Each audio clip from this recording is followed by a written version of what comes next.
C'était un vieux quartier du cœur de Port-au-Prince, proche de la cathédrale ou du palais présidentiel. Un ancien bâtiment militaire lui avait donné son nom, Fort National. Naguère, un entrelac de ruelles animées et bruyantes. Aujourd'hui, un paysage lunaire, encore peuplé de quelques ombres. Debout, au milieu des pierres, 4 femmes. Certaines ont perdu leur mari dans le séisme, d'autres des enfants, toutes leur maison. Cramponnées à leurs pierres, elles n'ont pas bougé depuis le 12 janvier. Ici, on a fini par s'habituer à la situation. On s'est procuré des tapis et on a réussi à se faire notre petit abri. Nous avons de la place. Ce que nous avons, nous le partageons. Nous nous tenons ensemble. Quand nous trouvons un peu de nourriture, nous la mangeons ensemble. Parfois, on voit passer des équipes qui viennent déblayer ou aider, mais ce n'est jamais pour nous. La nuit, les 4 amies vont dormir dans la cour d'une église détruite. Lorsqu'il pleut, elles reviennent s'abriter ici, sous une maigre bâche. Un peu plus loin, un petit groupe de jeunes. Eux aussi préfèrent rester près de leurs décombres. Ils veulent nous installer sous des tentes loin d'ici, mais nous ne voulons pas y aller. C'est ici l'endroit que nous aimons. S'ils nettoient le coin, nous reviendrons chez nous. Pas question d'aller au diable, non. Si nous laissons notre quartier, ils le prendront. S'ils y trouvent des gens, ils ne pourront pas le prendre. James nous emmène dans ce qui fut sa maison. 17 personnes y vivaient. Parents, frères, sœurs, enfants, petits-enfants. Nous sommes tous sains et saufs, grâce à Dieu. Là, ils sont morts. Là, ils sont morts. Partout, ils sont morts.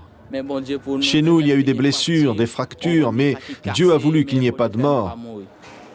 Aujourd'hui, les gens dorment dans la rue, dans les camps, mais nous, on refuse ça. Nous voulons vivre dans notre quartier, rester dans notre zone à nous.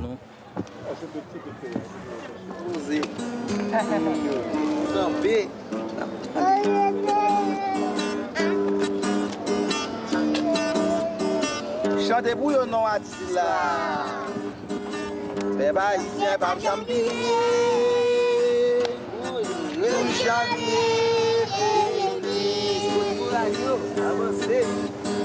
Chantez bouillon à là. Bébé m'a fait 35 secondes. Yo oublié si yo bien petite. Maman t'a cherché petite yo. Papa t'a cherché petite yo. Petite t'a cherché parents yo. Yo pas où yo.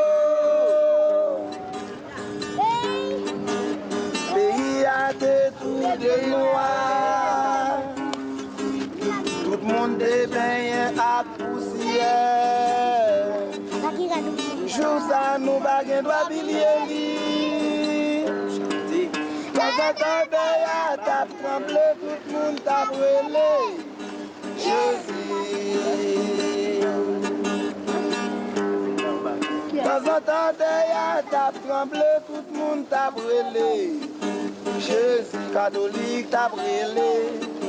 Jesus encore t'a brûlé. C'est une catastrophe énorme. Et quand on compare avec le nombre de morts, de tout ce qui s'est passé pendant ce siècle, Haïti est malheureusement en tête de nombre de morts, y compris sur des phénomènes comme Hiroshima, Nagasaki, etc. Et 1,5 million de personnes dans la rue, 300 000 morts, des blessés.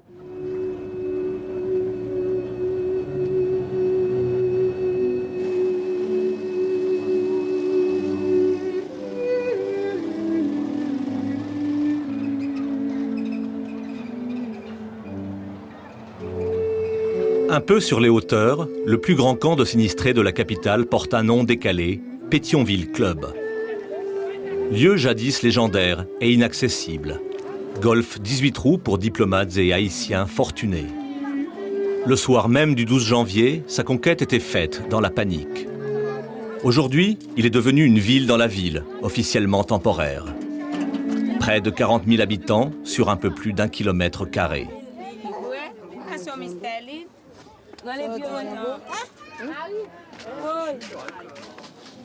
Le soir du séisme, j'étais dehors et je marchais. J'ai vu des gens qui venaient ici et j'ai fait pareil. J'ai tendu un drap pour pouvoir dormir. Nous sommes ici en attendant parce qu'il y a encore des risques, mais on ne nous a encore rien dit. Et j'ai 2 bébés et je ne dors pas. L'eau passe à travers les bâches, elle coule. Et je n'ai pas de bonnes bâches, je n'ai rien. Je ne trouve pas de nourriture pour les enfants, c'est misérable. Il y a ce soleil qui brûle et quand il pleut, je ne peux que prendre les enfants par la main. Je n'ai pas un endroit où les faire dormir. Nous vivons comme ça. Nous mangeons quand nous trouvons quelque chose à manger. Si nous ne trouvons rien, nous restons le ventre vide. Dès le mois de mars, la plupart des aides alimentaires directes ont été arrêtées. Une mesure voulue par les autorités haïtiennes elles-mêmes afin de préserver la faible agriculture du pays. Chaque sinistré dépend donc désormais de ses éventuelles ressources. Beaucoup sont aidés par des parents épargnés par la catastrophe, de Port-au-Prince, de province ou même de l'étranger. Quelques-uns ont conservé leur emploi en ville. D'autres en trouvent un nouveau, au jour le jour, sur les chantiers financés par l'aide internationale, voire travaillent directement pour l'une ou l'autre des 1001 organisations non gouvernementales qui se bousculent dans le pays. Une économie artificielle et sans production, mais qui, activée en bout de chaîne par d'innombrables petits commerces, permet de brasser et diffuser les sommes considérables mobilisées par la communauté internationale. Au camp du Golfe, comme dans les centaines d'autres, on vit mal, mais on ne meurt pas de faim. Le provisoire, au fil des mois, s'est organisé. Des rues ont été ouvertes. Le lieu a désormais ses dispensaires, ses écoles, ses marchés, ses services.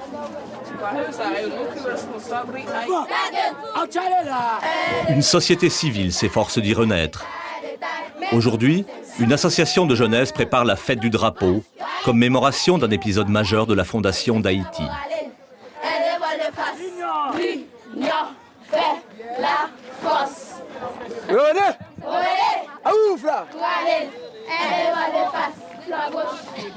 Quelques ruelles plus bas, on prépare l'abri d'un écran pour la retransmission du football.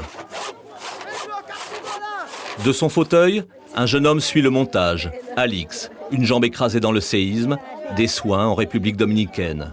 Il est revenu près de ce qui fut chez lui.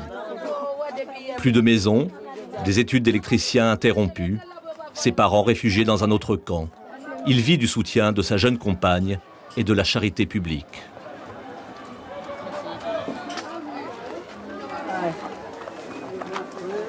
Alors, il fait beaucoup de chaleur. Je ne peux pas résister. Alors, en m'arrivant ici, je n'ai trouvé aucun responsable pour m'aider, mais je prends la responsabilité de mettre ma petite tante ici, en attendant. Oh, les conditions de vie, ça très difficile. Je vis, moi, selon moi. Je vis au dépend de mes amis. Ce n'est pas tous les jours où les amis peuvent me donner de la nourriture surtout. C'est très, très important. C'est que je vis. Alix, qui suit une rééducation dans le camp, espère un jour retrouver l'usage de sa jambe et reprendre ses études.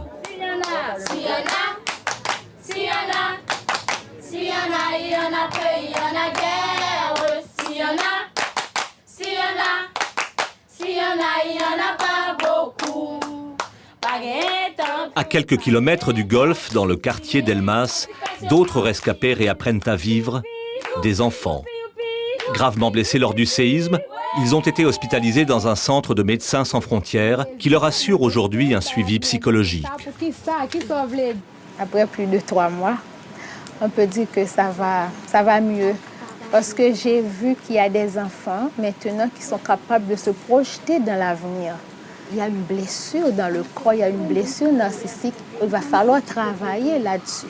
Travailler avec l'enfant pour que l'enfant arrive à se sentir comme pareil aux autres enfants. Même si l'enfant est blessé, même si ça, il ne pourra jamais l'oublier.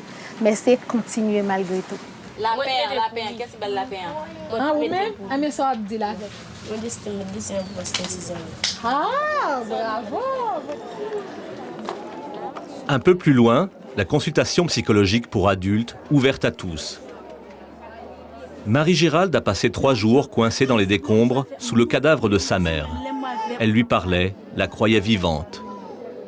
La culpabilité, pour elle, se mêle à une douleur que la dimension collective du malheur n'amoindrit pas.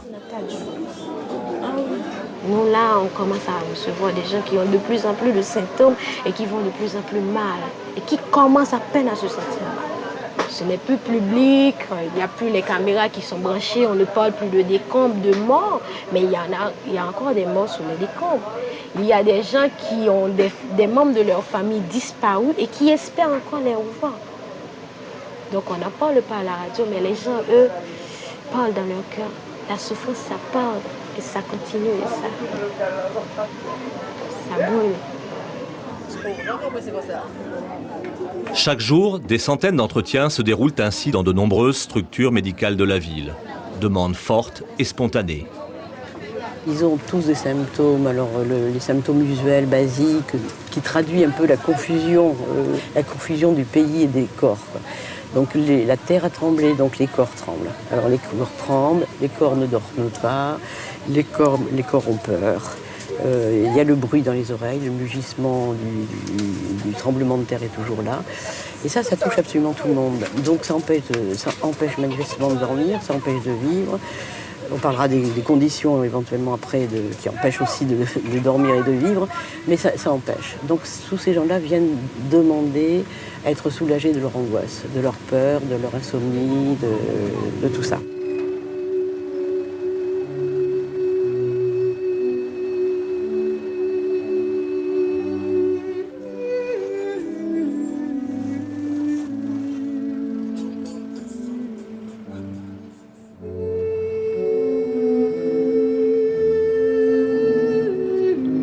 Entre cathédrale et Champ de Mars, non loin du bord de mer, le centre-ville de Port-au-Prince, naguère administratif et commercial, encore brisé, mais redevenu fébrile. Le décor, si l'on peut dire, n'a guère beaucoup changé depuis le 12 janvier. Toujours l'aspect d'une cité écrasée par un bombardement. Ici et là, pourtant, on remarque de lentes transformations. Le site de tel ministère a rasé, l'hôtel des impôts en cours de déblaiement. Quelques machines, bien peu nombreuses. L'essentiel du travail se fait à la main. L'œuvre de ceux que l'on appelle ici les fourmis jaunes. Des milliers de volontaires, rétribués au terme du programme dit Cash for Work, argent contre travail, organisé par les Nations Unies.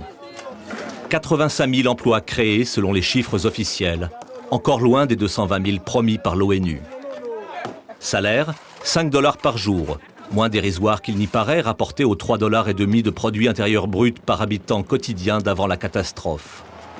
Ce n'est pas la seule motivation. Quand les hommes ont déblayé, cassé, je jette les décombres, je les mets dans des seaux et je les jette.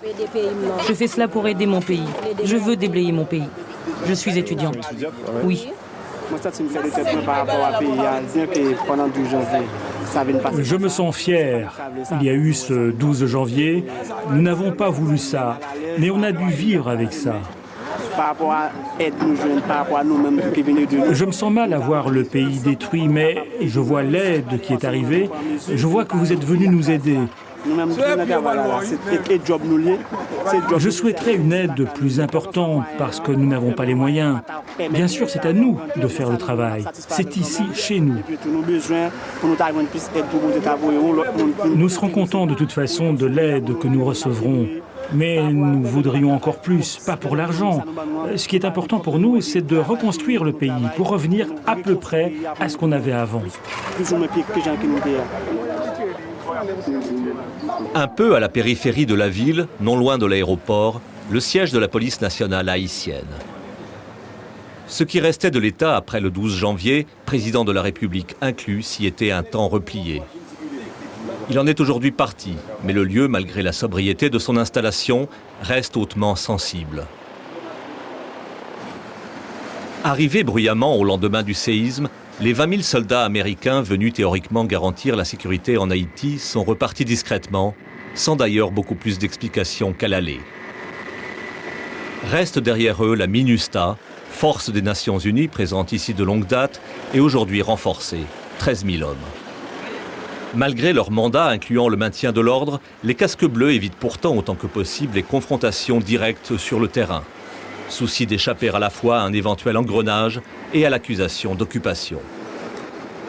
En l'absence d'armée haïtienne, dissoute en 1995, la police nationale demeure en somme la seule autorité qui compte, la clé implicite de la paix civile et du redressement de l'État.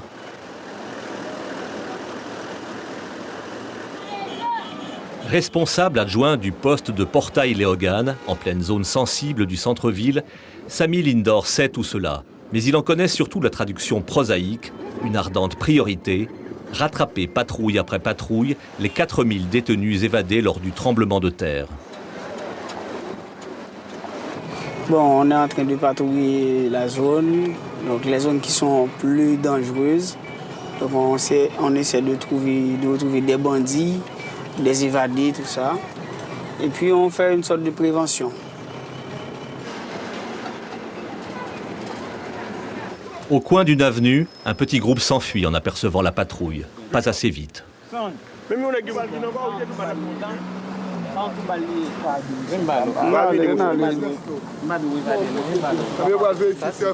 Bon, il est un peu suspect.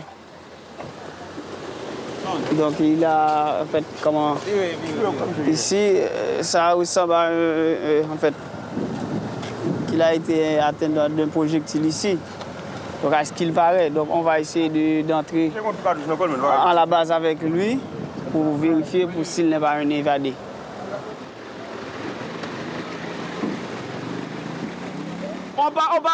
Tu n'as pas été franc avec moi. Tu m'as raconté une histoire d'accident de moto. Tu me prends pour un con ou quoi? Nous sommes de la police. Nous pouvons faire la différence entre tous les types de cicatrices. Désolé, nous faisons notre boulot. 5 mois après le séisme, près d'un dixième des évadés auraient été repris.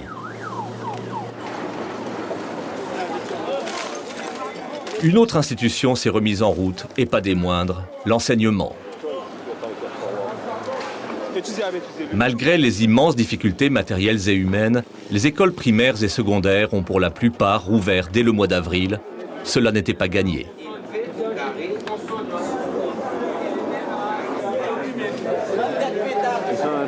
Ils sont en train de suivre un cours de littérature française. Ici, nous sommes au lycée Toussaint-Louverture, à 2 pas du Champ de Mars. L'établissement public le plus prestigieux d'Haïti.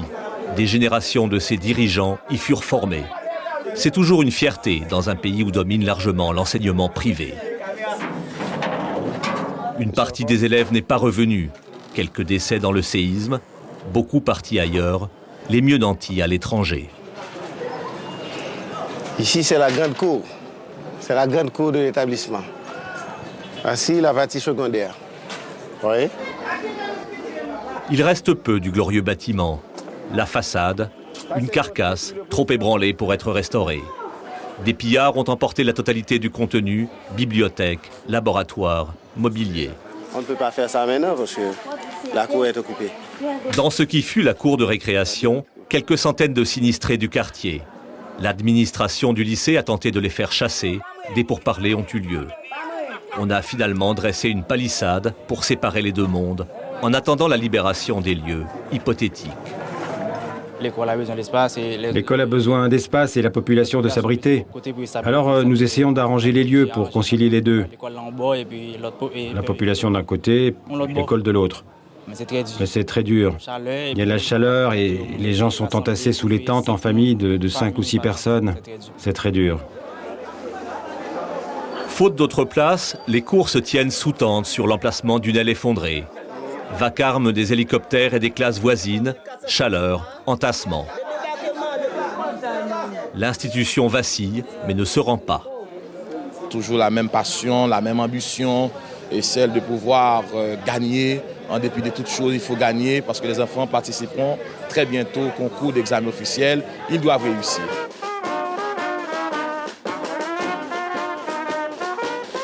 Sur un champ de Mars vaguement endimanché, malgré les circonstances, c'est enfin la fête du drapeau, sans surprise assez mince et dépourvue d'enthousiasme.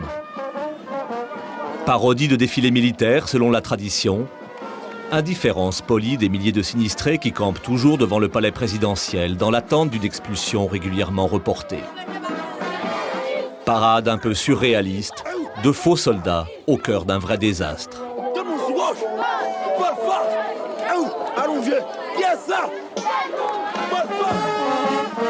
Les vestiges du palais pourtant abritent à nouveau un président bien réel, René Préval. Décrié par ses adversaires, mais incontestablement élu il y a 4 ans. Invisible dans les jours les plus sombres, il a réapparu comme interlocuteur reconnu des instances internationales qui en avaient besoin, se défendant d'avoir déserté. Vous savez, il y a 2 façons de gérer les choses. On peut les gérer en se faisant voir. Et ce qui est bien. Et on peut ne pas se faire voir et travailler dur pour trouver des solutions aux problèmes. Et je crois que trouver des solutions aux problèmes est plus efficace que de se faire voir sans les solutions. Aujourd'hui, en tout cas, l'État, c'est un peu lui. Dépositaire de ce qui reste de souveraineté, il gère les relations avec des amis d'Haïti, souvent plus puissants que lui, dans son propre pays. À sa gauche, dans la réunion de ce matin, Edmond Mulet, le chef de la mission des Nations Unies. Pour tous, instances internationales ou bailleurs de fonds, organisations non gouvernementales ou bien sûr autorités haïtiennes, le dossier prioritaire et lancinant demeure le même, bien loin devant une reconstruction encore lointaine et imprécise, le relogement des sinistrés. 1,5 million de personnes, toujours sans vrai toit. Aujourd'hui, tout le monde est sous les tentes ou sous des bâches. Et la prochaine étape, c'est de trouver des abris transitionnels. Mais l'État haïtien n'a pas la capacité de fournir ces abris transitionnels. Avec les acteurs de la communauté internationale, nous nous attelons maintenant à soit relocaliser les gens là où ils vivaient, soit de créer de nouveaux pôles urbains pour déplacer les gens qui ne peuvent plus rester dans leurs anciens lieux d'habitat. Soit que c'était des pentes trop fortes avec des risques d'effondrement, des risques d'éboulement. Donc c'est une tâche immense qu'il ne faut pas sous-estimer.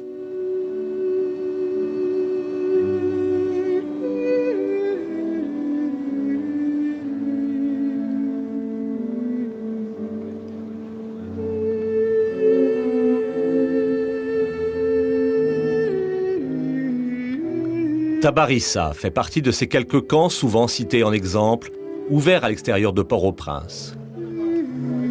Financement européen, en l'occurrence, confié notamment à l'organisation humanitaire irlandaise Concern Worldwide. Ici, le terrain appartient à l'État. Détail important car les terres libres sont rares autour de Port-au-Prince, les grands propriétaires souvent peu disposés à les céder et les autorités n'ont pas toujours la force ou peut-être la volonté d'imposer les expropriations nécessaires. Installées sur ce terrain depuis peu, 520 familles déplacées volontaires de zones dangereuses. Fort peu au regard des besoins.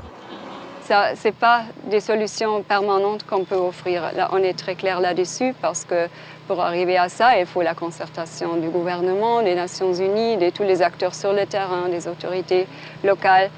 Et on est loin d'avoir une solution définitive. Mais on travaille là-dessus et pendant qu'on travaille là-dessus, il faut quand même trouver des solutions temporaires.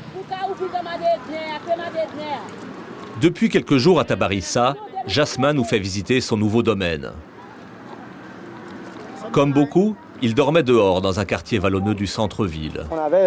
On avait des arbres, ok. On avait des arbres, on avait de l'ombre. Mais ici, le plus fatigant, c'est le soleil. Ah, vous voyez ça.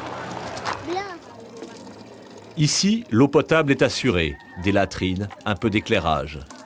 La sécurité aussi, dans différentes acceptions du terme. Contre les bandits, des patrouilles des Nations Unies, jour et nuit.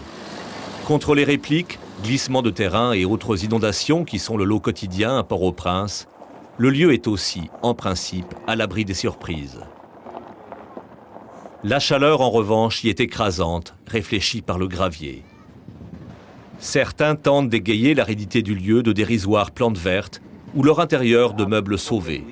De là à parler de confort. Bon, puisque c'est là, moins vivre là. J'habite ici parce que, actuellement, il n'y a qu'ici que je puisse habiter.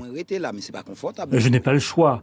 Et non, je ne suis pas confortable du tout. Là maintenant, je vis de l'entraide. Et j'ai des parents qui ont quelques petits moyens.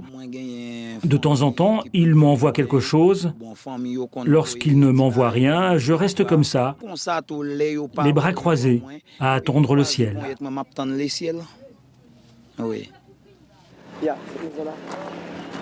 À moyen terme, les tentes sont supposées faire place à des petites maisons en dur comme celle-ci, une sorte de logement témoin, aujourd'hui la seule. Et ça, c'est la double.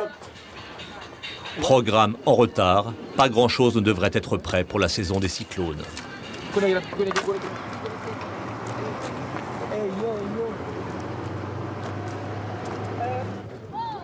Si vous pouvez, vous pouvez appuyer. L'histoire de Jasmin ressemble douloureusement à 1 million d'autres. Une maison détruite, d'où quelques meubles ont pu être sauvés, une télévision inutile, un emploi perdu dans le bâtiment, une vocation d'artiste peintre qu'il préfère oublier, une femme et des enfants en vie. Comme tant d'autres, Jasmin remercie le ciel. Bon Dieu nous a sauvegardés. Alors là, la vie continue. Bien ou mal, c'est la vie quand même. La vie continue. À une dizaine de kilomètres au nord de Port-au-Prince, le camp de Corail ressemble à celui de Tabarissa, en plus imposant. Ici, c'est l'organisation évangéliste américaine World Vision qui opère en race campagne. Autour de lui, de vastes terres vacantes sont devenues en quelques semaines un étrange Far West, ou plutôt une terre promise au nom chargé d'espoir, Jérusalem, Canaan. Des milliers d'habitations en construction, sans permis, sans infrastructure et sans aide d'aucune sorte. Réfugiés du centre-ville, ceux qui bâtissent ici n'ont souvent pas trouvé de place dans les camps officiels. D'autres espèrent prendre une option sur l'avenir. L'endroit pourrait, selon la rumeur, devenir un futur nouveau quartier de Port-au-Prince. Pour l'instant, le dénuement est total, comme la solitude. Ici, nous n'avons pas les moyens de travailler, d'agir. Nous aimerions aider notre peuple, mais je n'ai pas d'outils. Je voudrais aider, mais j'ai pas de pelle. J'ai pas de pioche, pas de brouette. Personne n'est venu nous voir. Même pas les autorités haïtiennes. Ni non plus les Américains. Nous sommes seuls. Vous êtes les premiers à venir. Personne d'autre n'est entré là. Personne n'est venu nous voir. Retour en centre-ville. Loin des conquêtes aventureuses de la périphérie, une autre reconstruction discrète y a commencé, indifférente elle aussi aux projets ou schémas qui mûrissent dans les cénacles internationaux. Nous sommes ici dans la vallée Bourdon, un quartier du centre réputé dangereux et théoriquement en cours d'évacuation. Méfiance à l'égard de promesses jugées douteuses, refus de s'exiler hors de la ville ou manque de place dans les nouveaux camps, beaucoup d'habitants restent ou reviennent et parfois rebâtissent comme ils peuvent, où ils peuvent. Des commerces ressurgissent, souvent d'infimes moyens de subsistance, parfois des projets plus ambitieux. Ici, un petit restaurant. Cela fait seulement 2 jours que j'ai ouvert cet endroit et j'ai beaucoup de clients. Je suis vraiment content. Ça marche bien? Oui, ça marche. Avec pour Freddy. Oui, cela marche bien. Je vends beaucoup de cet alcool. Alors, pour retirer un peu de stress, les gens aiment ça. Ici et là, c'est en dur que l'on rebâtit, c'est-à-dire en durable, sans souci des directives ou interdictions. Bertrand possédait ici un immeuble de 3 étages où ont été écrasés sa mère et 3 enfants de sa famille. Je suis un habitant du quartier. Je suis né dans ce quartier. Mon cordon ombilical a été enterré là, à l'endroit de cette petite maison. Ma vie, elle est ici. Nous sommes des propriétaires. Et des propriétaires ne peuvent pas être déplacés comme ça.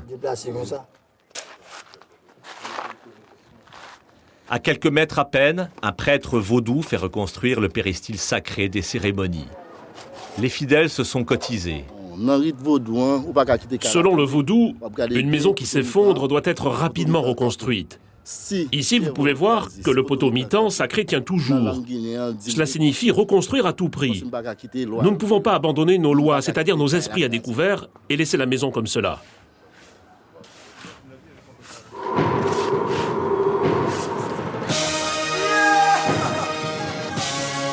Ils se font appeler Dead Krasy, Calibre et Princesse Eude. Ils forment Mystique 703, l'un des groupes de rap populaires en Haïti avant la catastrophe. Plusieurs de leurs proches ont été tués dans le séisme, dont leur manager. Ils ont aussi perdu leur maison, leur stock d'albums, leurs instruments. Ils évitent de pleurer sur leur sort et s'efforcent d'avancer à leur façon, par la chanson. Il faut penser à reconstruire. Il faut penser à... La vie ne se termine pas ainsi. On va se remettre debout. Voilà, c'est ça. Il faut chanter, il faut agir, il faut faire quelque chose. En Ces moments nous baisent plus que paroles. Pas dire bâti pays à ces paroles. Peuple qui gagne richesse, c'est peuple qui gagne un rêve. Malgré toutes les épreuves, il pas jamais fait grève. Si se produire est pour le moins devenu problématique en Haïti, Mystique 703 conserve encore un public, des réseaux, le projet peut-être d'une tournée en Europe. Parmi ses protecteurs, il dispose au moins, comme d'autres artistes, d'une alliée qui compte malgré sa propre indigence, Marie-Laurence Jocelyn-Lassègue. Elle est ministre de la Culture.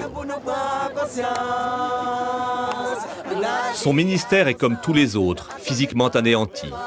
Son chef de cabinet tué le 12 janvier sous ses yeux. Elle s'en est sortie. Après des mois de travail sous tente, elle vient enfin d'inaugurer son nouveau bureau en dur.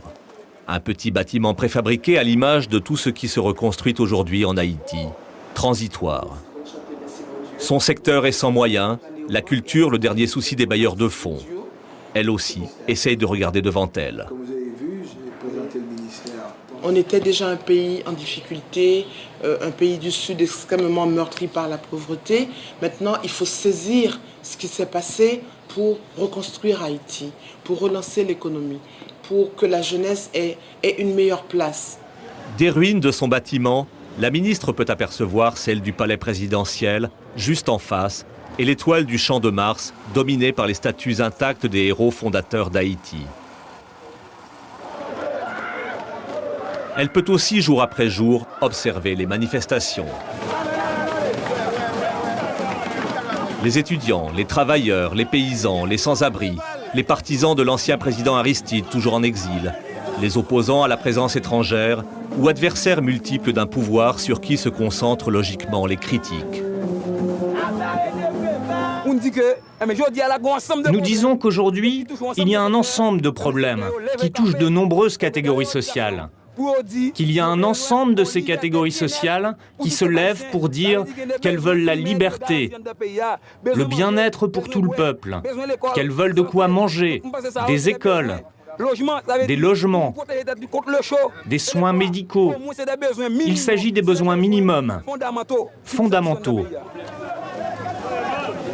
Si elles tendent à se multiplier et à s'étoffer, les manifestations restent finalement le plus souvent peu violentes. Plus que l'imminence d'un chaos sanglant 1000 fois annoncé, elles rappellent en creux la dignité conservée d'une société dont la résistance laisse rêveur au regard de la blessure subie. Pour le salut,